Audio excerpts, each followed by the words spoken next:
everybody, my name is Christian Aldo and welcome to the Plastic General. In today's episode, we are going to be fighting alongside German mountain troops as they defend their fortress high up in the mountains. And this fortress is called the Iron Eagle Mountain Playset. Sound exciting? Let's go to Mountain War. Fire!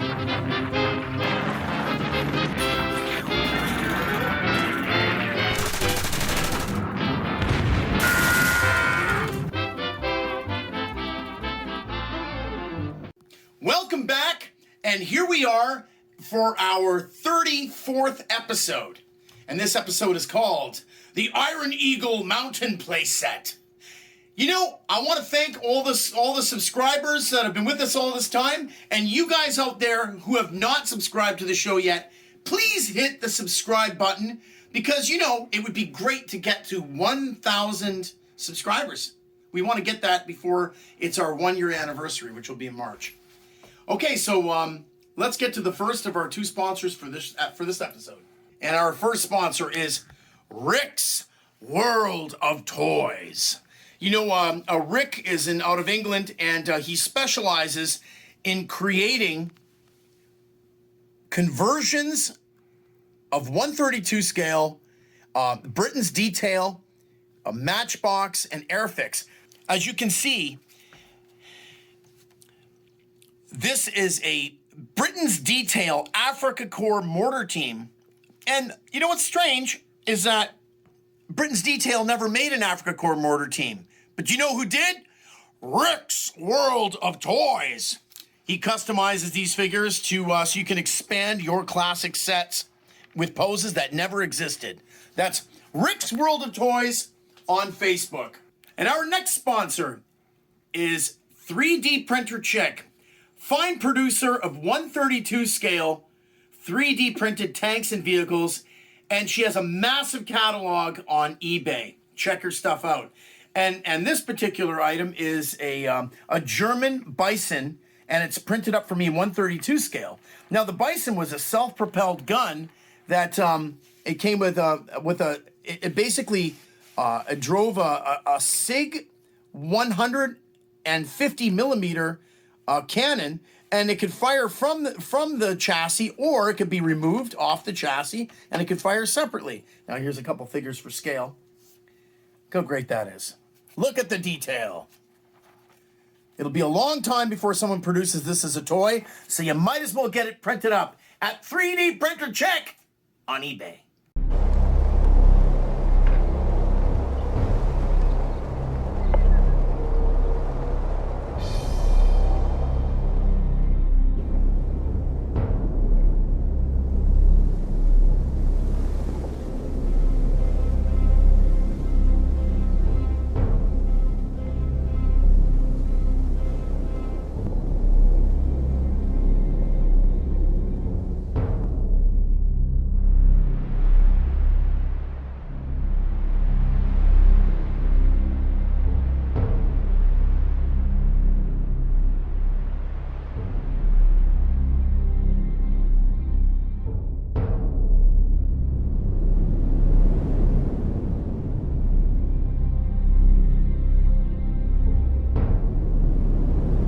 So the first set that we're going to review today, I have to say, is one of my all-time favorite sets ever released ever.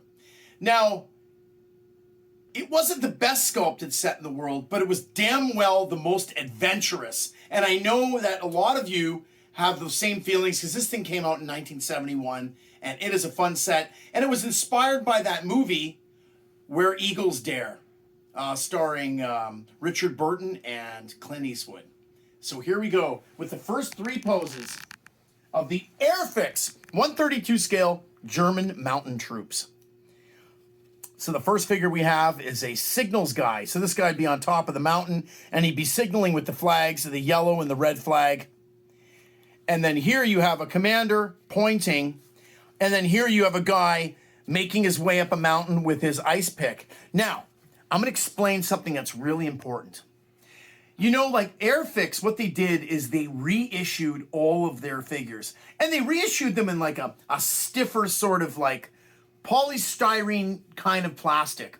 Now, no one really likes that plastic, but listen closely when I give you this piece of advice. For all the German mountain troops, buy them like crazy in the reissue, because the great advantage of the reissue is you can make tons and tons of conversions. They will glue like crazy. And then also, when you buy, get your hands on some Airfix 132 scale multi-pose so that you could do things like glue backpacks to their backs, extra rifles, extra gear. Because the way the sculptor made these, they were very sparsely sculpted, very sparse. So you could do them up like I did and make them into real mountain troops. So those are the first three poses, and there they are. Look how great they look. They look like they're really climbing a mountain, or they're going to. Now this is the mountain climbing team in this set. So you have a guy here with a grappling hook and some rope. And then you have this double figure here. Normally they were connected at the base, but I didn't like that. I like to separate them so I can have more freedom with these figures. And they were connected by a rope. So those guys are all mountain climbers, actually climbing the mountains, finding positions up high to shoot down on their enemies. Poses 7, 8, and 9. So you have a guy standing, aiming a Mauser rifle. Here we have a guy firing an MP40 off of his knee, a Schmeiser off of the knee. And here you have a guy in prone position firing a rifle. Look at that. And all their backpacking glory. They don't look very cold. And for the final 4 figures in the set, the final 4 final poses are the ski troop section. So here you have a guy sort of walking up the mountain with his skis slung over his shoulder and his ski poles. Here you have a guy skiing down a mountain. And you have a couple of figures here as a team firing an MG42 with a box of ammunition. And normally they got some loose skis and some ski poles that you'd stick into the ground. But guess what? I use those damn skis and ski poles to make more ski troops. And that's what we're going to see next.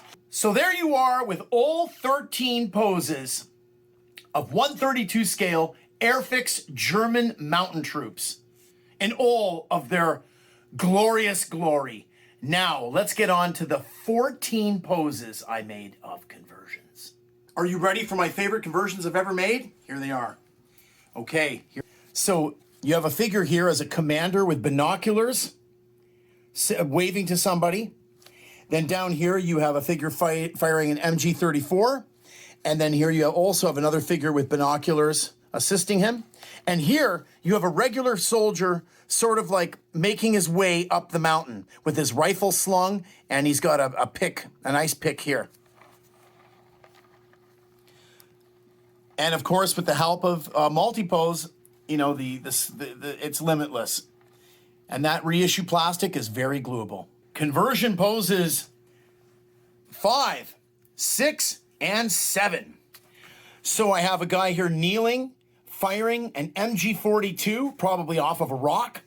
Here you have a commander, and he's firing a flare gun in the air, signaling when to attack or what movements to make. And here you have a guy standing, aiming his rifle while sort of lunging forward in more of like more of a kinetic action pose.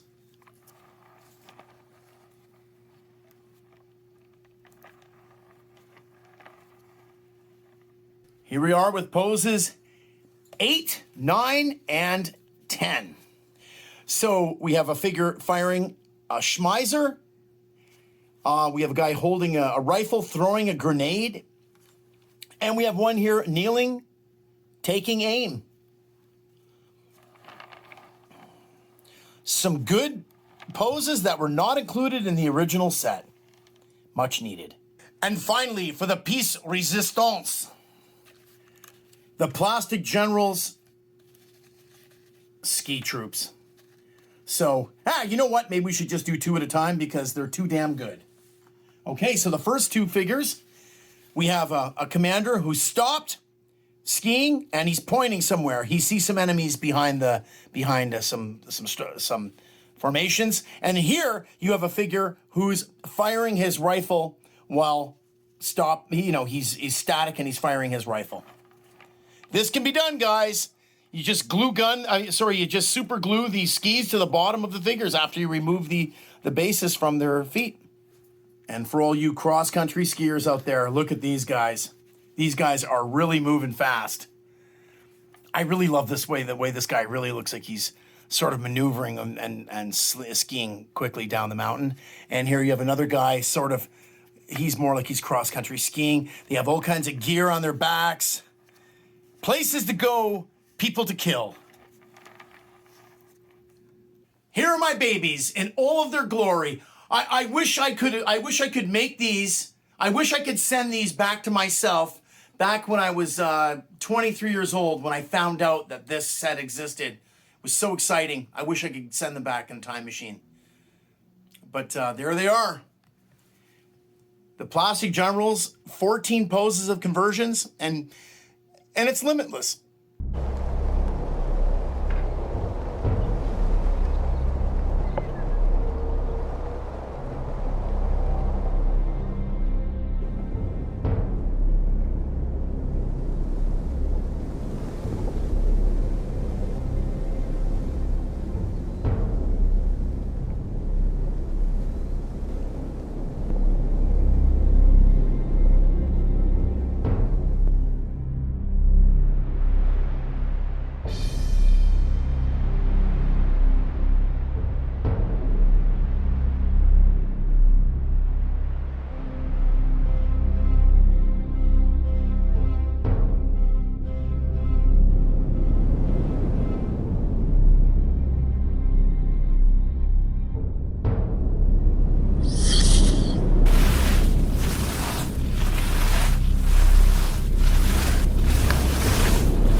This is a 1/35th scale turret from the Bismarck made by Takom. Look at that. It's the latest trend in modeling is kits of famous battleships. Kits of turrets from famous battleships. They've done a smaller turret that would be on all of the late war U.S. destroyers, and they also did one from the Yamato. But this one is from the German Bismarck, and they use that turret to put on top of a mountain to blow up the shores and stuff. So here we are. Look at that thing. And for scale, let's get one of these figures for scale. So as you can see, look at the details. You have little doors. You have little ladders. See here at the back, there's the door. And, that's naval doors are usually really small. So they climb up the ladder there and he goes into the door and smokes a joint, has a beer, and fires some guns. There they are. Imagine if that guy was standing here and blow his eardrums right out. Let's give you a little tour. Now, the range finders are in here. These things look like scrotums here. They're actually like bags to not allow water or anything to get into the leveling mechanism. What else? In the back here, you got a door. You have a ladder, and you know what? I don't know what these boxes are for. I don't know what they're for. Beer? I don't know. Maybe you know. Write in and tell me, because I have no idea. So there you go. This turret, by the way, isn't the main turret. If they were to do the main turret in 1/35th scale, it would be like this big. But guess what, Takom? Put out the main turret. I will buy it. I want a turret this big. Don't make me make one myself. I will if I have to, but I don't want to have to. I want to buy one and then build it.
out my new PPS H41. I made it out of plywood. No, I'm lying. It's a real PPSH, and it was we spent a lot of money on this thing. Anyway, so we have some Soviet winter scouts that are going to be attacking the dreaded German fortress high up in the mountains. So let me introduce them to you. Actually, you know what's really cool? Before I get into these figures, what's really cool about this suit is that it had built-in gloves, camo gloves, in this Siberian suit. So the set we're going to look at next is by Engineer Basevich, and this is going to be a set of Soviet scouts. Now, all of the scouts, they were issued these giant baggy smock sort of camo outfits, and there was hardly any difference besides the removable gloves that you get with the winter one. But for the regular summer or autumn ones, you'd have like the green camo versions with the amoeba pattern camo. But you know what? No one has ever done Siberian winter assault scouts. So that's what I did. I gave them a different paint job. So here they are. You have a figure firing a PPSH 41 like mine, and then you have another figure firing the PPSH from the waist, and then you have a figure kneeling, sharpshooting the PPSH.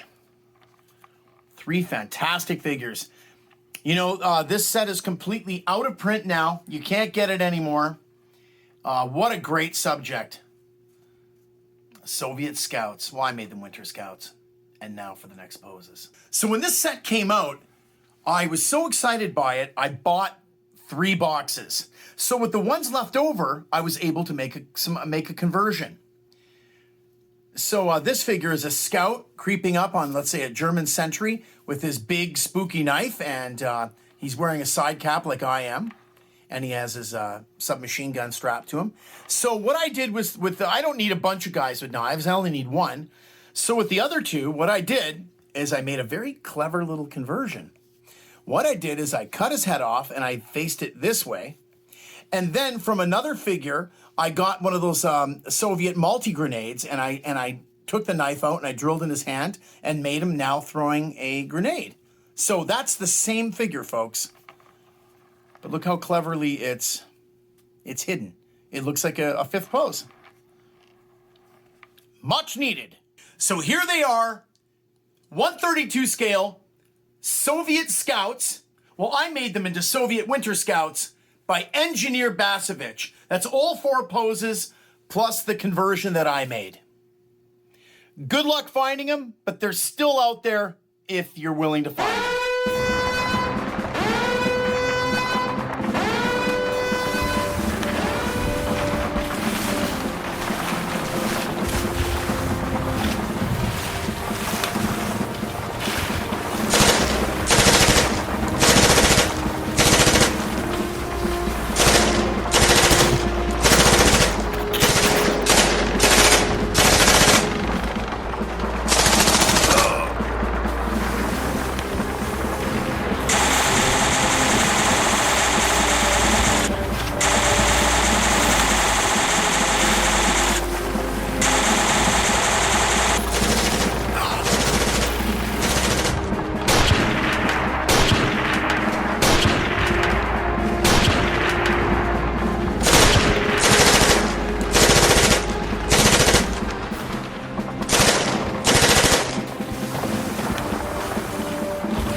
anyway, that's all for today.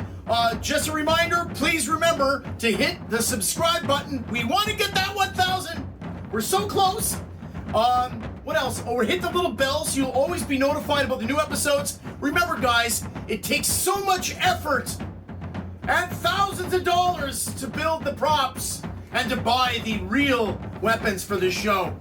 So if you guys want to donate to the Plastic General, remember, you go on our PayPal, it'll be posted at the end of this episode. Hit it! $5, $10, $50, anything to feed the troops. What else? Oh yeah, like if you have any comments or anything like that, or any hate mail, and if you find any historical inaccuracies, like the clips here holding that gun up, anything like that, point them out, challenge me, but you're not gonna get me because I never make historical mistakes because I am the Plastic General. Remember, this episode was sponsored by Rick's World of Toys on Facebook, and for all kinds of cool conversions of Britain's detail, and of course 3D printer chick for fine 3D printed tanks and vehicles. So that'll be it, and what can I say beside long live 132 World War II? See you next time.